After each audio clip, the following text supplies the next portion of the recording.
What is up, everybody, and welcome to the Lineup HQ Showdown for the Super Bowl. This is the last one of the year. We're gonna rock it, man, and it's the big dog here. We start this grind back in. Well, Davis starts. He's year round, like he's studying the young kids right now. But I'm already drafting 2026 fantasy yeah. football But teams. some of Chop, us, come on, don't start play this with stuff me. in late August / early September, and then it just flies by. And here we are, like 22 weeks later, and it's all coming to an end here with Super Bowl Sunday. But this is what we do, man. So we're gonna get a nice little break. Everybody needs that. You got a 3-man booth here for this show, just because this is a big one. So we brought in the big dogs, man.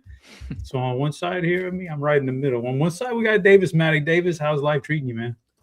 Life's treating me great, Chop. I'm a stay-at-home dad for the first part of the day, then I'm a fantasy football virgin for the second part of the day. So life's pretty good right now, bro.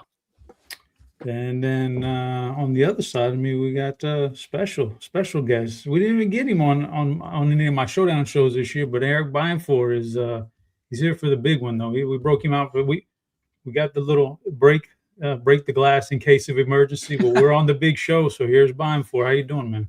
Yeah, they brought out all the fantasy football virgins for this show to surround Chop. I'm a stay-at-home dog father, not even a real father, and then drafting also around the clock, around the calendar, I guess. Fantasy football teams, we broke that seal on 2026 as well. But yeah, one more game. I'm oddly excited for this in a weird way because it's such a bizarre Super Bowl. So I'm excited to get into it. I feel like this isn't your typical Mahomes stuff. So we got a little something unique. So I'm going to get you guys' predictions at the end. I want you to say for that, but you said it's a bizarre Super Bowl. Tell me why you think that. Well, neither of these teams have been particularly good over the course of the last couple of seasons. And then, it's a quarterback-driven league, and the quarterback who the Minnesota Vikings ran out of town, a lot of teams ran out of town, but particularly last year, despite a really good regular season, Sam Darnold got ran out of town for J.J. McCarthy, and now the general manager is fired for, among other things, drafting J.J. McCarthy and letting Sam Darnold go. They're favored in the Super Bowl. The Patriots are clearly good. You don't make the Super Bowl without being good, but they played the softest, quite possibly the cleanest path I've ever seen of a football team to the Super Bowl from the regular season, even on into the playoffs. And then it's bizarre from our fantasy and betting lens, because outside of Jackson Smith and Jigba and sort of Drake May, I guess, it's like kind of a weird cast of characters, right? You got Mac Hollins, you got, a rotating cast of characters on the Patriots side. Rashid Shaheed is a really fun player, but doesn't play all that much for the Seahawks, and Cooper Kupp. It's a very bizarre matchup, kind of road to the playoffs for everybody. And the run out of the Sam Darnold and all this different stuff is pretty crazy. We're used to, the 49ers and the Rams and Lamar versus Allen versus Mahomes. And we definitely don't have anything remotely close to that this year. Yeah, I think it's going to be interesting. We'll see how it plays out. So this is basically, the DFS Showdown show, just like anything else, except we'll sprinkle a little extra on there today because it is the Super Bowl. So we'll do some picks here in a little bit, some player props maybe. Obviously going to get these guys' opinion on the outcome of this game here at the end. And but we want to do the DFS style for sure. We want to take up a lot of the meat here with DFS and salaries and, projections and all that kind of stuff. So what I'd like to do for this one, I want to start off with the New England Patriots.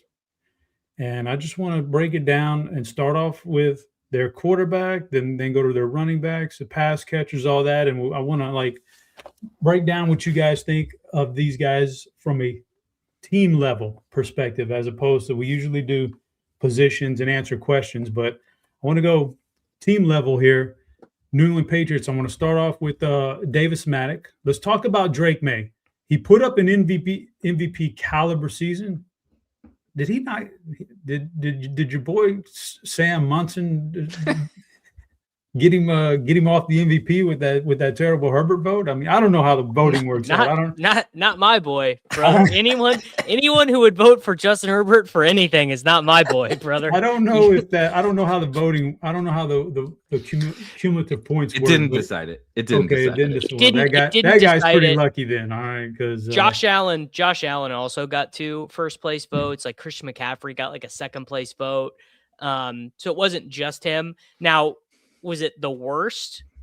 I mean, yeah, Justin Herbert's MVP is definitely the worst, but yeah, I mean, yeah, that was a bad vote. You know, it's like, I don't know. I don't want to get in. I don't know if you guys watched the actual awards last night and you saw not a chance, brother. No. Didn't either, but I saw highlights later on. I saw, they were giving away the offensive player of the year to Jackson Smith and Jigba, and Drewski's up there making a joke out of his name. Like these guys, the Monsons and the Drewskis of the world, don't make it about yourself, man. Get these guys the proper due, man, or else get off the stage and get off the voting. But point being, Drake May, MVP caliber season this year, all regular season. But like Beimfohr pointed out, boy, you could poke some holes in that schedule. I mean, you could really poke some holes in this. Hadn't looked good in the playoffs, but then again, I don't expect any quarterback to look good in the playoffs when you face those defenses in those conditions. The weather was bad and the defenses were great. So I don't know where I stand on Drake May. I'll start off with Davis. We're looking at New England. What do you expect out of Drake May in this game? I mean, I expect that if this game remains competitive and that the Seahawks defense is not overwhelming, one of the big things the Patriots are going to do is Drake May is going to run pretty efficiently in this game. Like I'm playing through, like obviously everyone, all the people, like, oh man, Seahawks, they're treating the -4.5 point favorite as like a double digit favorite or whatever. It's just classic. And I do think maybe they just get really lucky. They get a special teams play, Marcus Jones, whatever. But I would anticipate Drake May's legs being a big part of this game. Beimfohr. So I'm kind of torn on what he just said. Theoretically, the legs should come into play quite a bit, and you would expect that, and everybody thinks that, everybody says that. But when you watch Drake May run, he doesn't run in the same fashion as some of the other running quarterbacks. Drake May runs at the very end because that's all that's left to do. Like, ooh, I've held the ball long enough and they didn't get to me. I better take off and run, as opposed to some of the other guys who make their mind up a lot quicker. Well, Seattle gets to you pretty damn fast. So I don't know if there's going to be a lot of that unscripted, and it has to be unscripted because I don't really think they call very much for him in the run game. So I'm kind of torn on, will he run well or will he just take the sacks because they actually get there in a pretty timely manner for Seattle. So I don't know. You talk me, Drake May, how do you feel? How do you think he's going to do? I think Davis did nail it, though, that if the Patriots are going to have some form of success, he's going to have to use those legs, because we saw in a similar game, like against, I don't mean similar like overall matchup, but from a defense perspective, in my opinion, and I think a lot of the metrics back it up, Houston and Seattle are a bit of a tier above everybody else in the NFL on the defensive side. So I kind of compare those two things, and Houston did not make life very fun for Drake May, and he did hold the ball way too long. I actually thought he should have got out of there and run, to Davis's point, like a lot of those strip sack fumbles. He probably should have just, instead of trying to make a superhero play, should have just go get your 5, 6, 10 yards or whatever with your legs. And I think he's going to have to do that in this one, because those turnovers are not going to work against the Seahawks. He's not playing CJ Stroud, who has lost his mind on the other side, turning it over every other play. So I agree that he's going to have to, if it's going to be successful. Now, is he going to? And is the offensive line going to hold up? This is a mediocre offensive line.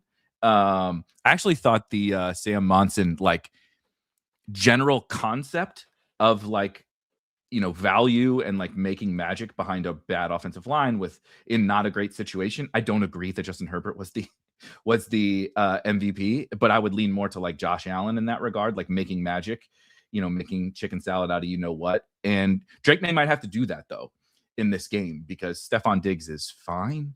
These other guys are fine. But to your point about specifically focusing on the quarterback, I just don't see a way in which they win or compete in this game where Drake May isn't doing some stuff like running, like making big plays, like kind of putting the team on his back, because it's not going to be through running efficiency. You're not going to just load Kayshon Boutte up with 12 targets and him beat the Seattle secondary. This guy's going to have to be the MVP. He's going to have to play like that in this one. Well, just something you said, I just would like to ask you this. Who is the better defense, Seattle or Houston, on a neutral field? I still think Houston. Okay. Houston has the better pass rush, but Yeah. the Seahawks with Emmanwori, they basically have a third defensive back who's also a linebacker, who's also a box safety. Like, it's like he was such a perfect pick for their scheme. I don't think they have like the raw talent on pass rush. I mean, you see that in the Houston, like, never blitzes. They just run forward and they get to the quarterback. Seattle does a lot more like exotic, like blitzing stuff.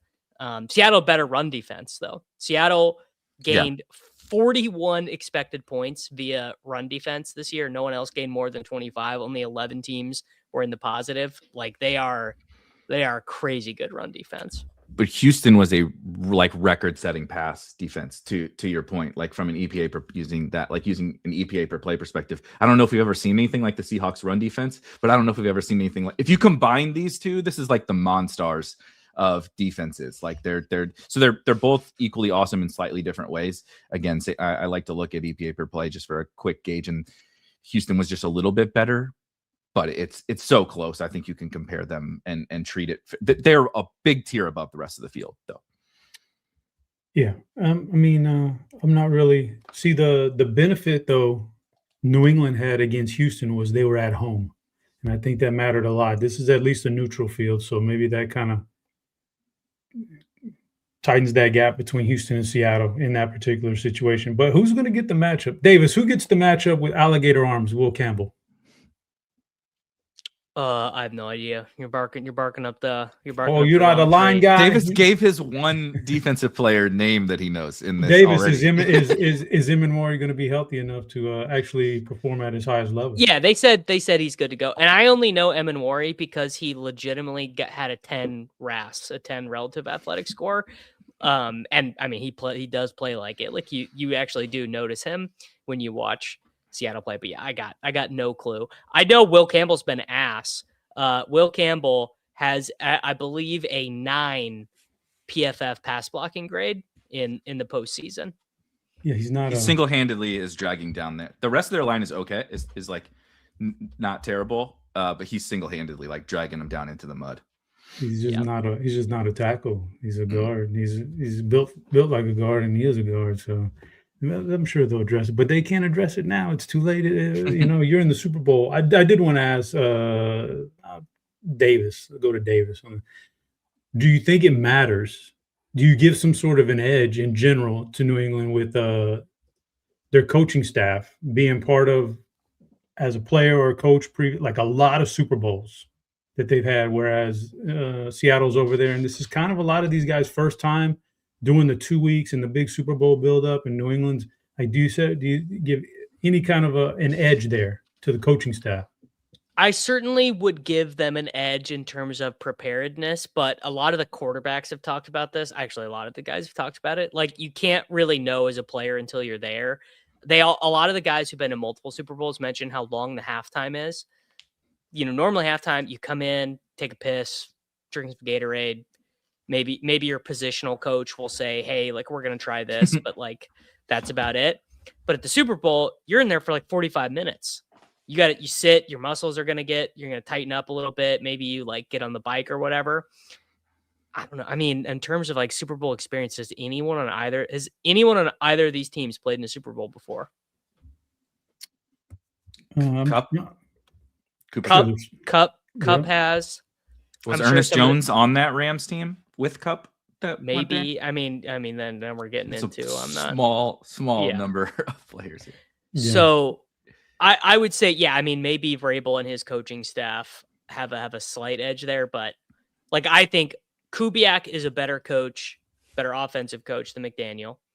And I think Mike McDonald's probably a better head coach than Vrabel as well. I would say that. Now, are you a little worried that, you get you get a coordinator, and instead of putting in his 2 weeks here and trying to like grind out, like he's off flying off to Vegas, taking a job, and now he's looking forward to the next year. You take anything to that? No.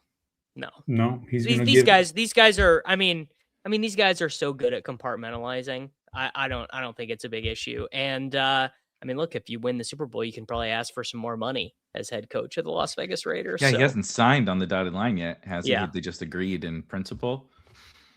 Oh boy, I don't know. All right, I'm gonna go to Beimfohr here for the running back situation for New England. I think one thing that's been noted already is how good Seattle is against the run, and that's why every article you read this week leading up to this game is going to tell you to take the over receiving yards or over receiving props for Stevenson and all that good stuff. But I'll go to Beimfohr and see if he's along that same path right there. Yeah. There's not that many of these situations like in DFS anymore, certainly not in a single game slate, but the whole you can't play, don't play a running back against this defense or whatever doesn't really work that much anymore. But this is a situation where I'm definitely going to play the ownership thing, but I'm not playing either of these backs, particularly Travion, but Ramondre as well for any form of rushing. Ramondre is far from some special rushing talent as it is, but he's a capable receiver. And if you're playing this sort of game script like we're talking about here, where the Patriots need to scrap and claw to stay in this, I don't think the receivers have any particular advantage. So what have the Patriots done schematically on offense to kind of, sometimes it's a Pop Douglas wheel route out of the backfield, sometimes it's Travion, but it's been a fixture of Ramondre Stevenson in the passing game. And so that does leave me torn a little bit from a DFS perspective, because it's all well and good to go over your receiving prop. That's great. I would like to make that money, but does that make you optimal at a fairly hefty price tag in DFS? That's a very different ball game. So I'm pretty much out on Travion, which pains me, but this has been a month or so of that. That's no big deal. But Ramondre is like a straight ownership thing for me. I'm going to be monitoring all the way up until the game to see okay, is everybody we're out on this thing because we know no one can run on Seattle. Now the receiving angle becomes really interesting to me for Ramondre. But if everybody's just well, he projects for this and he's going to catch passes, I'm still going to play him at whatever percentage, 40% or something like that. Well, then I'm going to be out on that and I'll be looking to pivot to some other Patriots. Davis, is the backfield domination by Ramondre Stevenson being a bit overblown this week by people? Yes. If you actually go look at it, it was okay, it's snowy. We're going to win anyways. We just need someone to not make a mistake. So let's not toss our rookie in there. But Travion had 12 rushes against Houston, 9 rushes against the Chargers. It's very overblown. I've been asking people this question, but is this the only millionaire maker showdown that's existed where there's been a player who's less expensive than the kickers, who had multiple 30-point fantasy games in a season, and no one wants to play him? I mean, just I look at this slate and I say, there's one guy who can just really obviously put up 20 points who's less expensive than the kickers, and it's Henderson.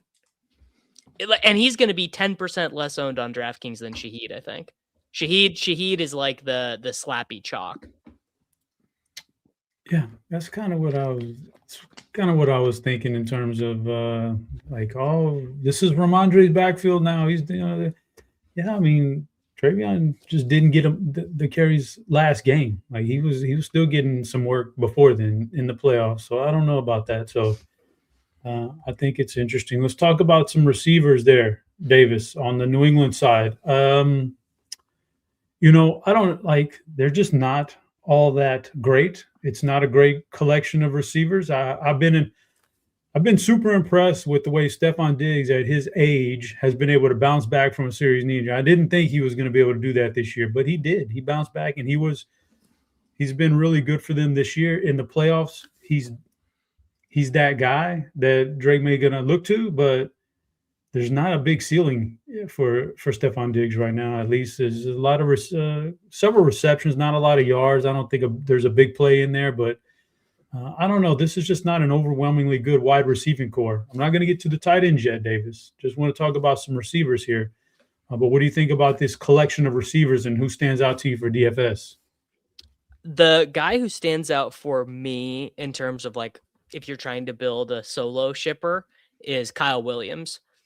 He's 2,800. He's the lowest projected guy other than Jack Westover on the entire of the Patriots. He's probably going to run about 12 routes. He will probably get 1.6 targets is my guess. Over the course of the season, since week 1, he has an 18.7 ADOT. I believe his first reception was a touchdown.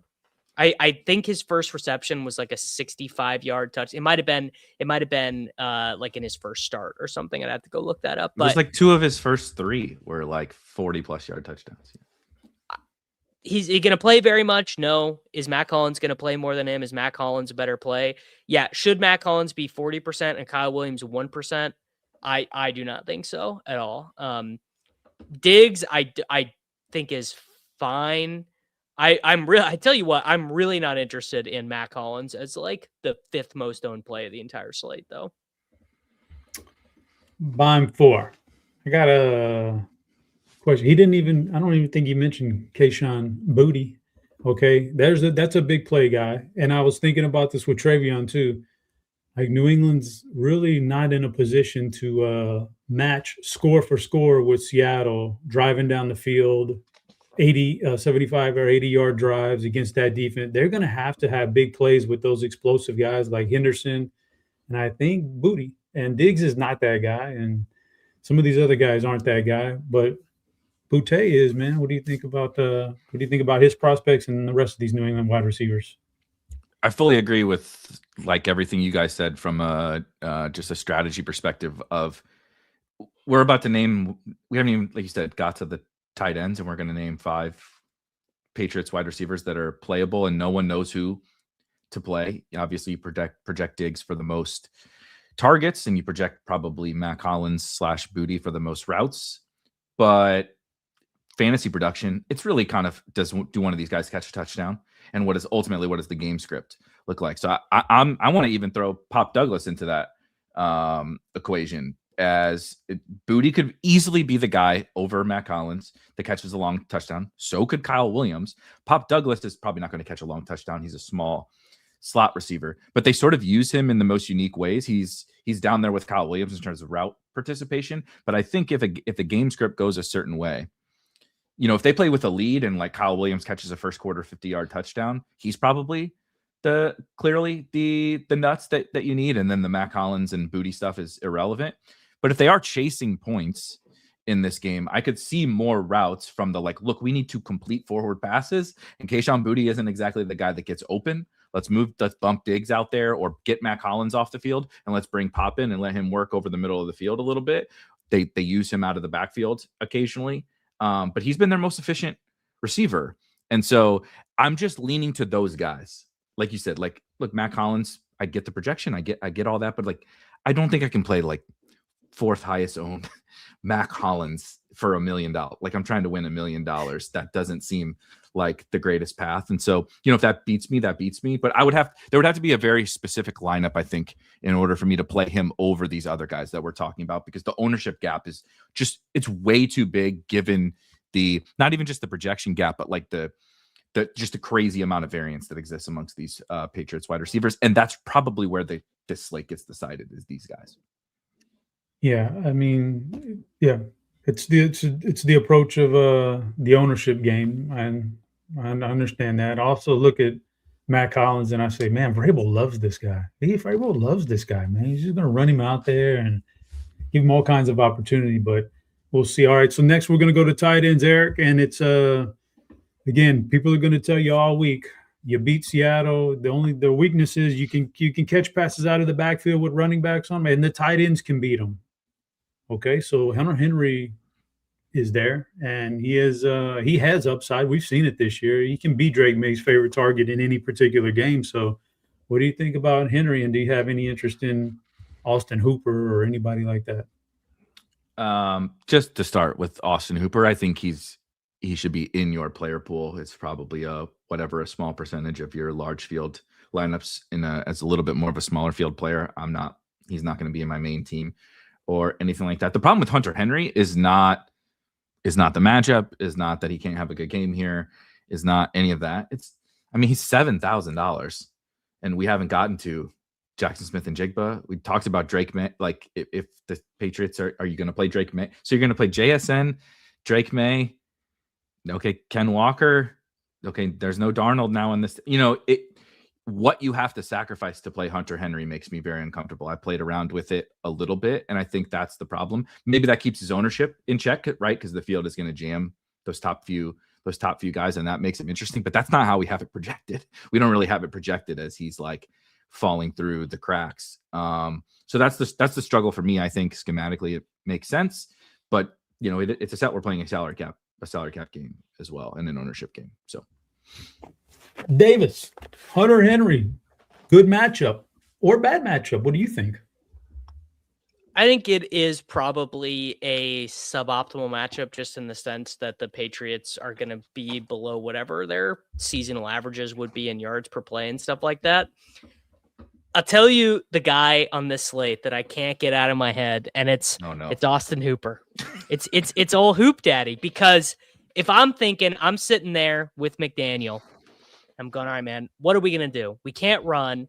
We don't want Drake May running for his life this whole game, trying to complete passes to these jabronis we have playing wide receiver. Why don't we just line up in 12, line up in 22? Let's throw Matt Collins out there. Let's bring Westover and Hooper on, and let's run the gosh darn ball. Let's try and let our defense make some plays. Let's try and let Darnold make some mistakes, all that. I mean, Hooper plays about 35% of the snaps on offense anyways. He's been above 50 multiple times with no injuries. I mean, and also it comes down to, like, how are you trying to play these Super Bowl Showdown contests? Like, do you just want a bunch of lineups that project really good? Do you want some uniques? Like, and I'm not shady advice out here. I don't have a supercomputer that can give me, like, just, the secret answers. So I put my thumb on the scale when I run my stuff quite a bit.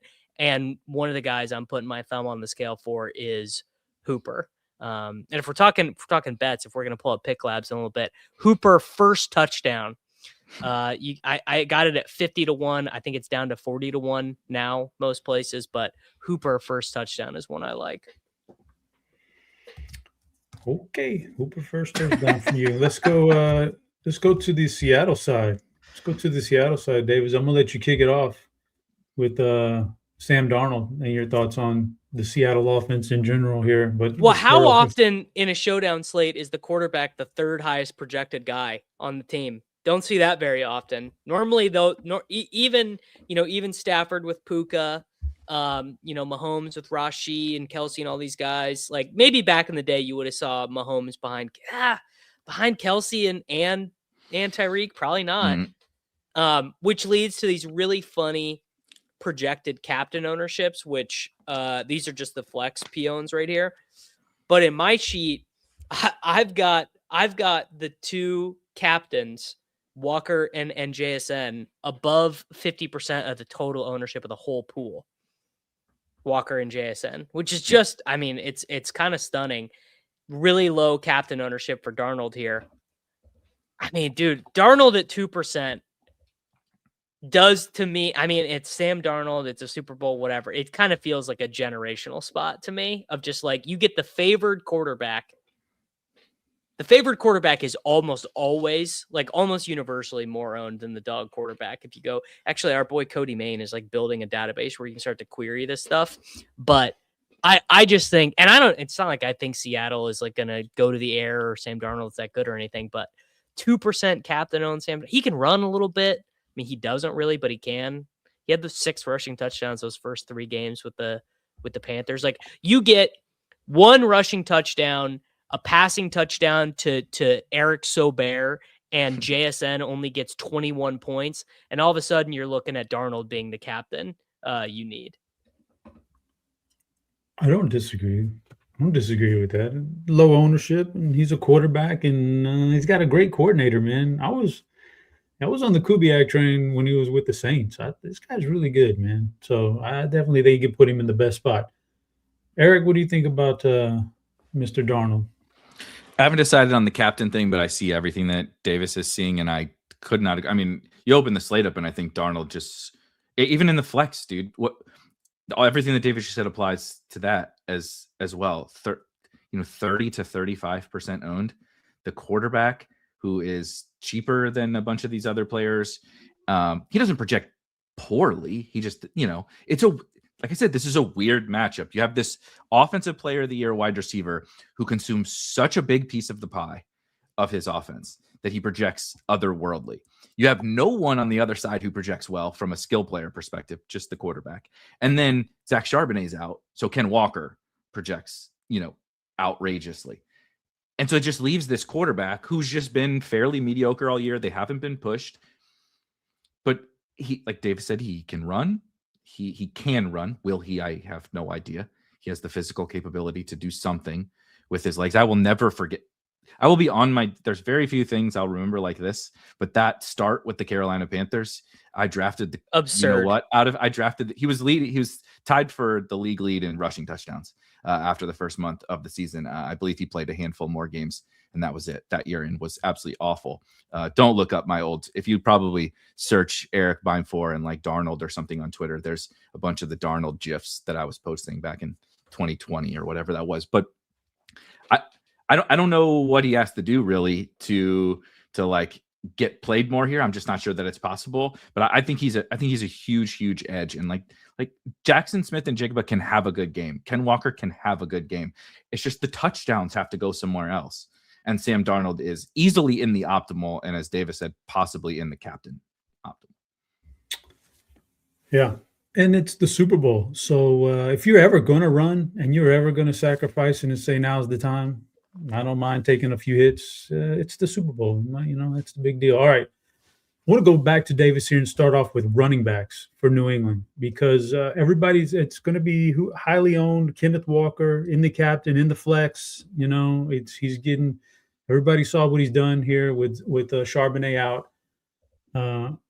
But this is where like that physical talent he has and the volume meets a really difficult matchup, like a rock solid matchup. When they're healthy, New England is a very, very good run stopping interior defensive line. So does that play into it at all, or are you just looking at ownership? How do you think this backfield plays out for the Super Bowl? I mean, like, I think if you're thinking about it from how do I construct my lineups, like overall, it's like, who do I think has a clearer path to failure between JSN and Walker? I mean, I guess it's almost for sure Walker, right? I mean, JSN is just so good. And Christian Gonzalez, I was thinking about this too. It's like Christian Gonzalez is like maybe not actually a great matchup for JSN because he's like a bigger, more physical, hand fighting. Like you toss Christian Gonzalez on Nico Collins, whereas like JSN is just like guy just glides. He's so fast. You're getting ahead of yourself, Davis. We're not on receivers yet. We're not on receivers yet. I'm just saying from a roster construction perspective, and it's like I can see Kenneth Walker getting 15 carries for 38 yards, 2 catches for 8 yards, no touchdown. George Halani played 33% of the snaps last week. He played a bunch of the long down and distance stuff the same way that Sharp did. Like I mean, I like Halani I like Henderson more than Halani, but I like Halani at like just at 2,400 kind of as a nice little pump play. But I mean, Walker is a smash, but I do definitely prefer JSN. Like if I'm choosing between the two high projected guys. Eric, how much of a role does Halani have here in this game? I think less. That's similar to how I felt about the Ramondre Travion thing, is that not that they won't have a role, but I don't just want to copy paste last week. Or I know with Travion, I don't want to copy paste the whatever 4 snaps that he played last week. But I also don't want to just say like, well, he's been getting 12 touches a game or whatever. He's going to get that because, as you said, and as we said the Super Bowl, like things change in this particular game. You don't just roll out the same snap shares and game plan and everything like that. So I would expect Ken Walker to play a little bit more than what we saw last week. and what we've sort of seen with Seattle before. But there are still limitations. I mean, he's not a particularly strong pass game player, and he can catch the ball, but that he's not a particularly strong pass game player. And for as talented as he is, I'll be honest, I really want him to go to a different team because I'm so sick of the like, can you believe this team has been playing Zach Charbonnet over this guy? And then the next play, he has this like negative 6-yard run that is just like ruins a drive or whatever. And it's like, he's clearly very talented, but he's flawed. He's not a perfect player. He's a flawed player in pretty serious ways from a fantasy perspective. He'll hit the home runs, but he'll also make the really devastating negative runs and negative plays. And so, you know, his like I know we talked about the bets and stuff. Like he projects in somewhere between 2 and 3 catches. That's not great. So if you don't get a touchdown and he doesn't break a big run, he ain't cheap. So like I get it, but I agree with Davis. Give me JSN over him, and I think give me Darnold over him at this ownership discount as well. So he's kind of one of the upper tier stands that I would like to make, not fading Ken Walker in a 150 set or something like that, but you're probably underweight and playing to more of a passing game for the Seahawks. Yeah, it's a very difficult running matchup, and it is not good for his style of running. Like he you know, but then again, I kind of think the offensive coordinator is sharp enough to know this and to not run Kenneth Walker right into the arms of like big Milton Williams or anything like that. But we'll see how it is. Okay, receivers for Seattle. This is you know, call me crazy, but I think this is where your DFS things are going to be decided right here. Like, because I think Seattle's going to get it in the air. I think if there's one aspect of this whole game, you know, special teams, wide receivers, running backs, but I think it's the Seattle passing game that's going to do the most production offensively. And so it's going to be how are they going to get there? So that's why I wanted to start off with Beimfohr with this, because I don't know if you know this, Davis, but we're in the presence of a high level cornerback at one time. They are saying it more and more. He knows about these matchups like this. So Eric, I want to know. So there's two trains of thought. You do have, like, Davis was getting ahead of himself, and he was mentioning Christian Gonzalez as a potential shutdown guy. So do they trust him enough to say, you know, you move around with JSN all day long and we'll take our chances? Or do they say, Christian Gonzalez, you go out there and you follow Rashid Shaheed all day long and you make sure you take him away, and we will cover JSN with all of the other resources we have. We trust somebody's going to be able to do pretty well on Cooper Kupp at this stage of his career, one-on-one, but every other resource we have is going to go to JS. Like, Eric, what do you think? What do you think you got to get into the head of the game planner here, man. You got to try to figure it out. What do you think is going to happen? Some of two minds, because if it were me, I also agree with Davis in that, and I agree with you guys that, you know, archetypically, Christian Gonzalez is not the guy that I'd say. I'm not sure there is a human being on the planet, by the way, that I would just say, yeah, go cover JSN, and we'll let you go one-on-one all day with this guy. Like there is no Darrelle Revis anymore. Like there's very good corners, and with Clint Kubiak, you know, on the sticks, I'm not sure that I would single cover him ever with anyone. But I also just don't think Christian Gonzalez is that guy, regardless, even if there is other guys out there to do it. He's great. I mean, he's a great football player, but the quick twitch and the route running and everything that JSN has is the best in the league, up there, if not the best in the league. And that's not really what Christian Gonzalez does. So I would do the second, what you said, is let's let Christian Gonzalez go take away a guy, right? Shaheed or Kupp or whoever is the other guy out there on the field at that time, because Shaheed kind of is not playing enough for any of our liking, probably. But, you know, so Cooper Kupp's out there. Cooper Kupp ain't getting open on Christian Gonzalez. So that's great. Like you said, now we can dedicate resources to Ken Walker, and we can dedicate multiple resources to Jackson Smith. That is what I would do. Do I have faith that Mike Vrabel feels that same way? Or he's the hype man of all hype men, right? He's the guy slapping everybody's ass on the way into the tunnel after every game, hyping everybody up. Does he think that Christian Gonzalez is that dude? And like, yeah, go cover him. He might. I tend to think that's not the case. I tend to think that they'll kind of try to double and bracket JSN as much as they can. But also, like, that hasn't met. You'd think they're the first team to try to double this guy. Like he's doing this in Kubiak. They're on such a mind meld. Kubiak plus Darnold plus JSN, that I'm not sure that it matters too much, but if you want like a pathway to the game, I think that is the most likely scenario, that he always has 4 eyes on him and Christian Gonzalez is elsewhere.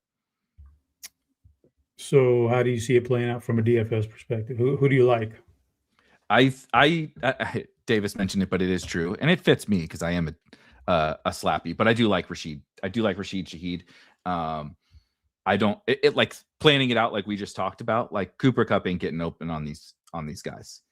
He can bank a touchdown. That can happen, of course. But like the Jake Bobo Cooper Kupp stuff, it's like just not really a non-starter for me. And I think it reminds me a little of Davis. You're an OKC Thunder fan, right? And Chop, I know you like the NBA. Remember how they like load managed Alex Caruso all year last, and they're doing it again this year, where it was like, we know this guy's great, but like he's 30 years old.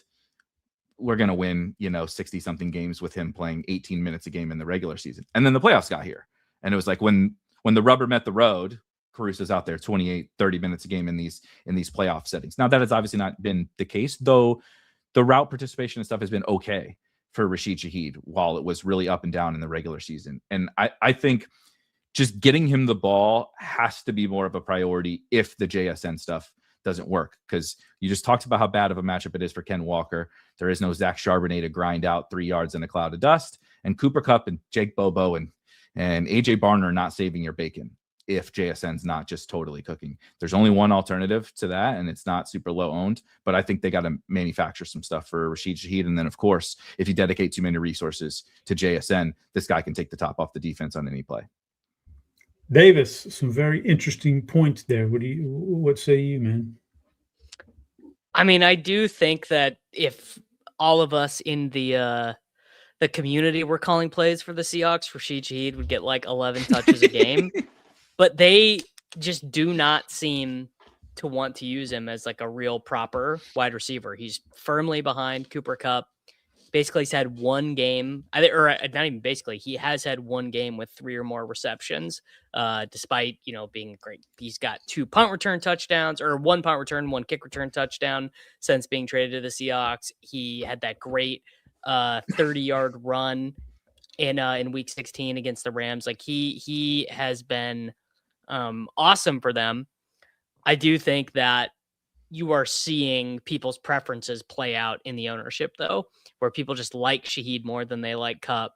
Kupp is going to be on the field more. Kupp projects for more points. Kupp has a way better like red zone target share than Shaheed. So and you've got Bobo out there who might get, like I like Hooper and Kyle Williams more for like stone punts. I think this projected ownership on RG is a smidge low on Shaheed, actually. I bet he trends more like 25% and Kupp trends more like 20%. Yeah, I'm kind of torn on that. He's not getting the volume, but we're in the Super Bowl, and if you're going to try to single cover him, he's been one of the best deep threats in the game of football for like 2 or 3 years now. It's not like he can't do it. But at the same time, typically wide receivers who get traded midseason don't make an impact with their new team. It's just very difficult. Mm-hmm. Helps that he was in the system previously. Maybe that's why he's not getting as much, because he's with a new team, new quarterback that he's never played with. I assume he's never played with Sam Darnold before. Maybe they're just not on the right page. So I don't know why that's happening. But if you're ever going to break him out and people are going to single cover him, Super Bowl would be a nice time to go ahead and let him run free. Real quick, Davis, tight ends, Barner, any interest there? Yeah, I mean, Barner, he's fine. He runs about 65% of the routes. He's like 35% chance to score a touchdown. The most interesting guy of the whole slate is Elijah Arroyo. Will he be active? Is he practicing? Is he only going to be active because Brady Russell and Robbie Oots, the fullbacks, are listed as questionable? I mean, this might be legitimately, we don't know if he's playing until 90 minutes before the game. I'm hoping we get something tomorrow. We get like confirmation if Brady Russell or Oots is not playing, or they do like a call up or something that gives it away. But because if he does play, you would assume the only reason you'd bring him back from injury is if you're like, well, we might need like a dynamic move receiving tight end. I don't think you'd bring a rookie tight end back off of IR to play in the freaking Super Bowl if you didn't think you might need him. You'd probably just go with neck collar up or whatever.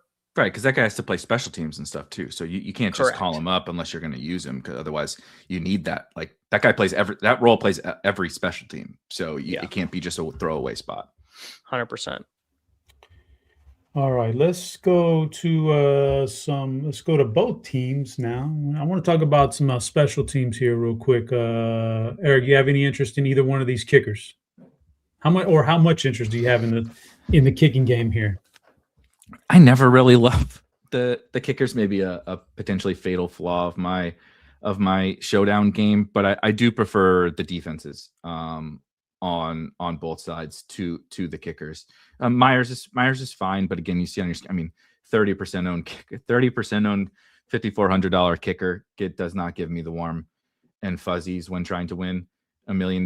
Like, it's hard for me to imagine, effective ownership says he should be 40. Like, I don't feel like I'm giving my money in good with that. I do much prefer, a small feather in the Seahawks defense is awesome, but also the Shaheed factor is a real thing. The old double dip factor is a real thing in terms of tournament upside here. So I just lean that way.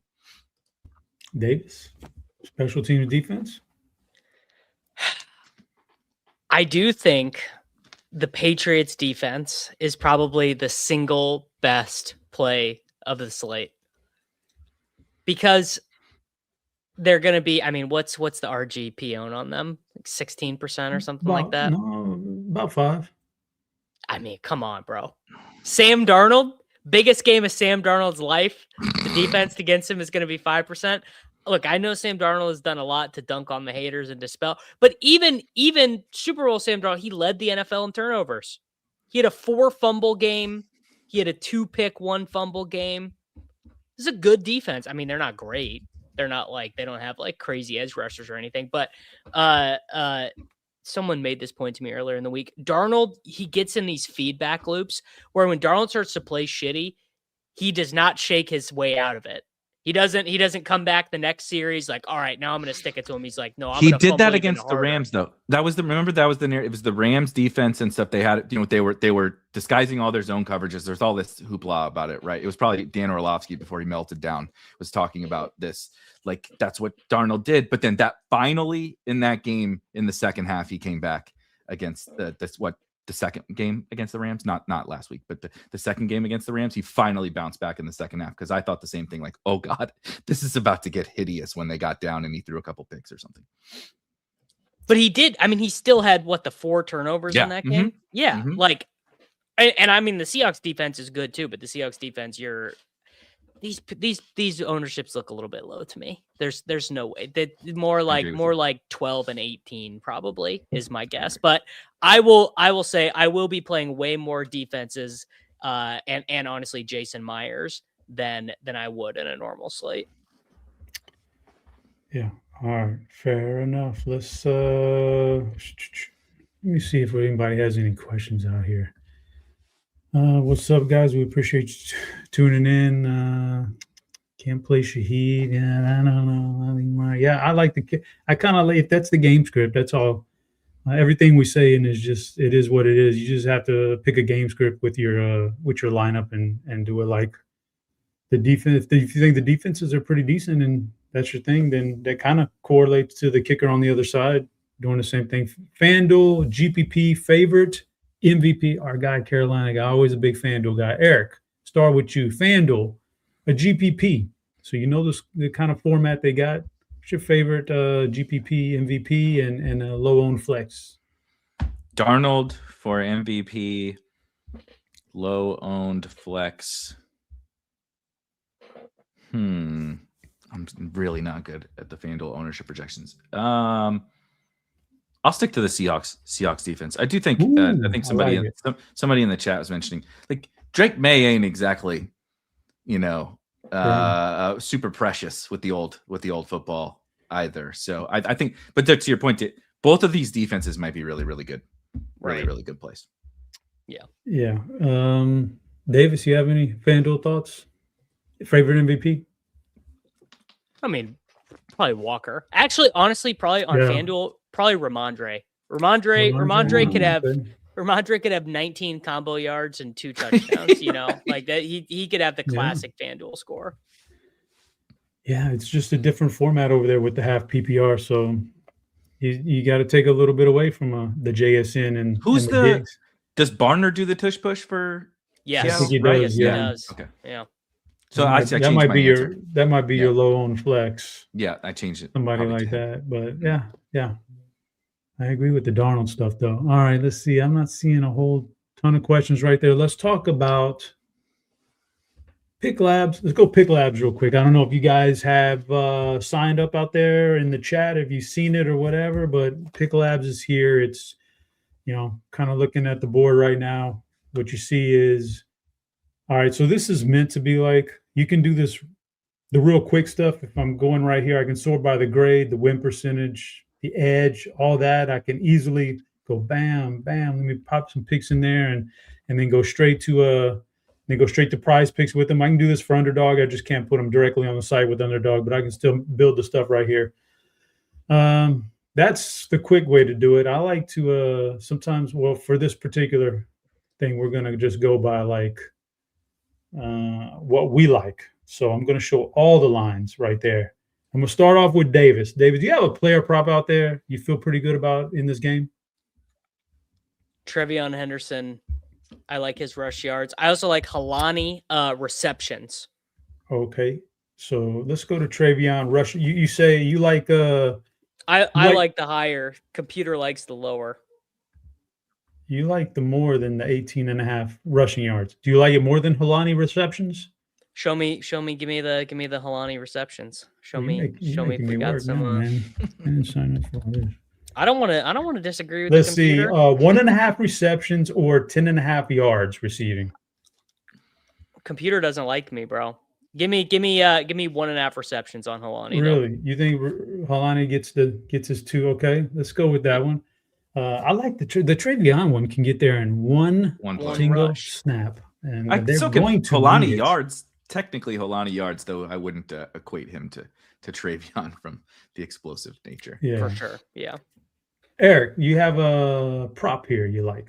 Yeah, mine was gonna drag down the whole correlate. They would have dinged us for some correlation, but if you like Trevion, you gotta like Ramondre unders, and I don't know what we have him at on here, but rushing yards, not receiving yards, under whatever you can get on Ramondre rushing. Let's see, 48.5 rushing yards. You like the under? Yeah. It's going to be tough for him to get 48.5 against this defense. It's going to be tough for Walker, I think, to get that 80 against New England, the way he runs. Mm-hmm. But again, it's one play for Kenneth Walker or Trevion Henderson. Ramondre really is a grinder. So, I don't think you have to worry too much about the bigger play.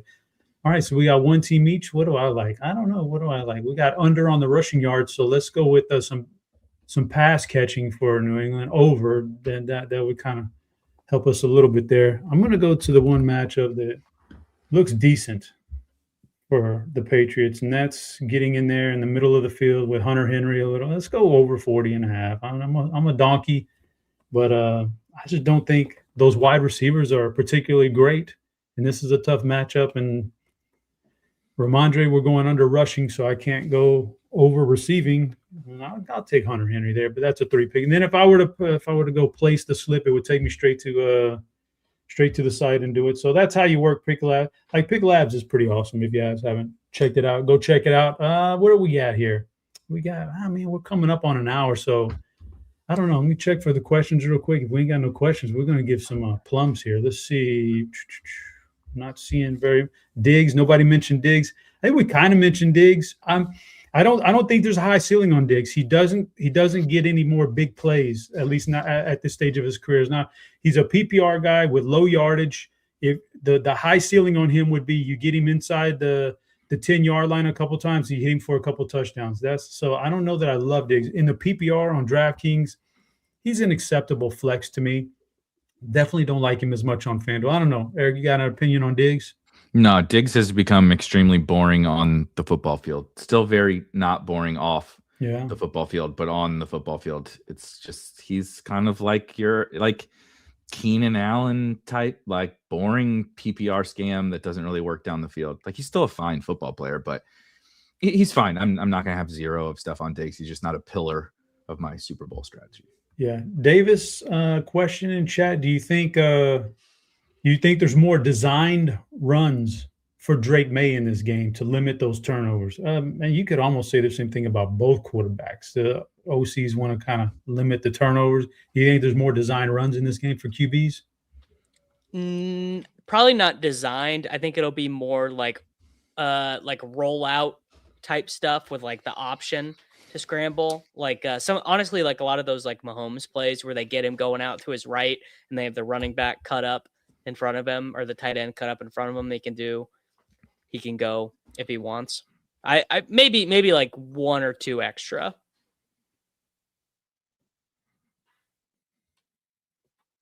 You're on mute. Another question coming in from the chat is let's get them this one real quick. Davis, your 3 favorite captains on DraftKings. Everything considered, the price and everything. Who's your 3 favorite captains? This is not your Plum's play of the day now. Save that one. That's the next segment. But your captains, who you like? JSN, Ramondre, and Sam Darnold. Eric? Darnold, JSN, Seahawks defense. Okay. Man. All right. I want to do some. Let's do the Plums. Let's do the fill it in the Plums play. That's what the people are waiting for. Then I'm going to get you guys predictions, and then we'll be out of here. I'm going to start off with Davis. I'm going to give you the floor. Super Bowl Sunday, the big dog wrapping up 2025-26 season. Who is your fill it in the Plums play of the game? Kyle Williams. Second quarter, it's 10-3. Patriots are kind of floundering. It's 2nd and 18. Drake May gets sacked. Okay. Rolls out to his right. Kyle Williams double move against the left sideline. Drake May floats it in. 42-yard touchdown. 10-10. Tie game. Where's Kyle? Where Kyle Williams go to school? Come on now. Oh, you Googling it. Don't Washington Google. State. Washington State. All right. There was 2 of them, though. There's another Kyle Williams who also played college football and was a wide receiver, and he was a transfer. Kyle Williams transferred to Washington State from I'm not going to know the transfer. Alabama, maybe? It might have been Alabama. Kyle Williams, CFB ref. Kyle Williams transferred from Nevada, Las Vegas. Yeah, UNLV. Yeah, UNLV. All right, Kyle Williams. Yeah, okay. You know what? I'm not as much as that's a tough one. That's a tough plum to swallow right there. I'll tell you what. You've been really good on your plums this year, so you hit some of these guys sometimes, and all it takes is one play. So I'm trying to remember. There was one I had that was crazy good. Yes. Oh, yeah, Chop, what was it? I forget, but I give you credit. Oh, that's going to bother me. I'm not going to remember. It was the Seahawks were involved. It was a showdown slate. It was AJ Barner, and I remember I lost. I was in first on the last drive. AJ Barner got a catch to outscore my Plums play of the night by half a point, and it bumped me out of first. But I don't remember who it was. Well, you think about that for a minute, and I'm gonna go to Eric for his fill it in the Plums play of the Super Bowl. Mine's a little twofer, actually. So Davis hit on the narrative element of this game. Super Bowl, big hoopla, and a particularly long halftime, right? 45-minute halftime, as Davis said. Guys might come out a little sluggish. They're trying to sneak out and watch Bad Bunny or whatever at halftime, right? So they're not locked in at halftime. They're not getting their fluids. They're not stretching. The Seahawks win the toss and defer to the second half. And the kickoff team for the Patriots is not locked in. And they come out and they're loafing down the field. Borregales kicks it short. And after already having a couple sacks in the first half by the Seahawks defense, Rashid Shaheed takes the second half opening kickoff back to the house for a touchdown for the old double dip. So it's not just Rashid Shaheed, and no, he does not have to catch a 70-yard touchdown to matter on this slate. He can return a kickoff all the way and get you 2 spots in your optimal lineup, both the Seahawks defense and Rashid Shaheed. 12 points in one play. It's the only way to do it in this game. Man, tell you what, credit to Beimfohr for stealing absolutely both of my plums. I had a backup plum just in case somebody took one, and you absolutely took them both. But good credit to you, man. So I'll have to think of one on the fly here. But I like that one. I like both of those. Those are both guys I thought, man, let's not get too obvious here, and the Rashid Shaheeds and stuff like that. So let's go a little bit. So you took both those. I'm going to say I like Seattle, man. I think Seattle's defense can put up a big number here if things break right for them. And I like Shaheed for some of the things I mentioned earlier. It depends on how New England's going to play him, so I like those. Kyle Williams was a good call, so I'm going to go a little bit off the radar too. While everybody loads up on Kenneth Walker, I think there's a path for Boise State's former great running back, George Halani, to have a good game here. To blow away the salary and to end up somehow on the optimal, I think there's a path based on the matchup, the defense being very difficult for Kenneth Walker and Halani getting a little bit more than what people think. So I'm going to go George Halani, fill in the Plum's play of the day. All right. Last thing we're going to do here, guys, we have Seattle minus 4.5, 45.5 is your total. Davis, do you have a lean on either one of those factors in this game? Slight lean on the under.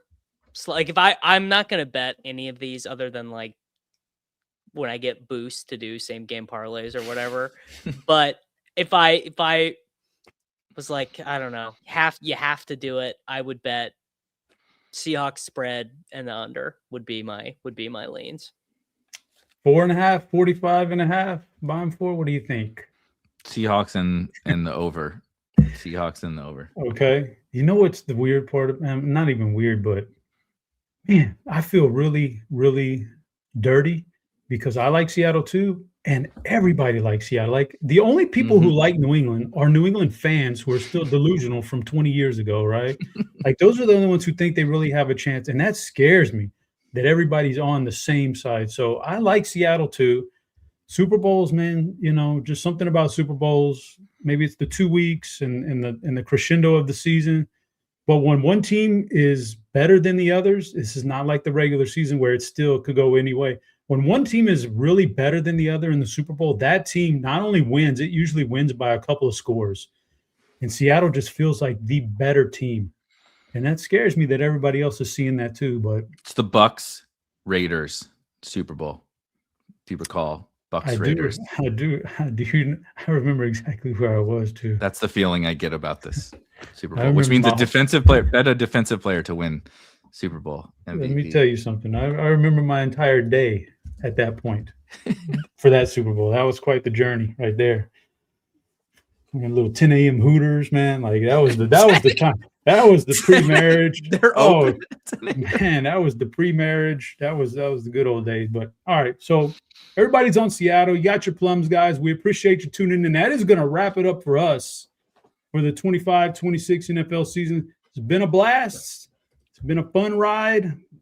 We went through the 22 weeks of it all. It's been great. And now you're going to have to wait a whole summer till we come back next year. So we appreciate all the questions every week in the chat and everything, everybody tuning in. But until next year, that was Davis. That was Erik Beimfohr. I was your host, Chop. We're out of here.